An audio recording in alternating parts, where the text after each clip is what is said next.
Aparati za gašenje početnih požara, aparati sa prahom.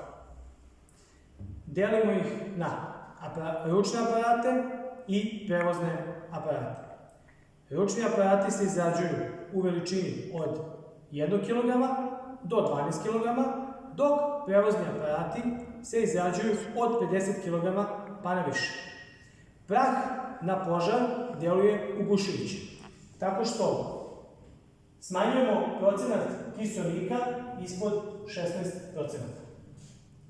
Ručni aparati se dele na aparate koji nisu pod stalnim pritiskom, to je stariji tip aparata, i noviji tip aparata, odnosno aparati koji su pod stalnim pritiskom.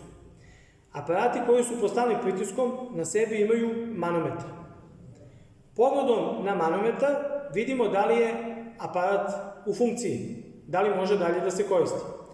Ako se skazaljka nalazi u zelenoj zoni, znači da aparat može da se koristi, a ako je skazaljka u crvenoj zoni, znači da aparat ne možemo da koristimo.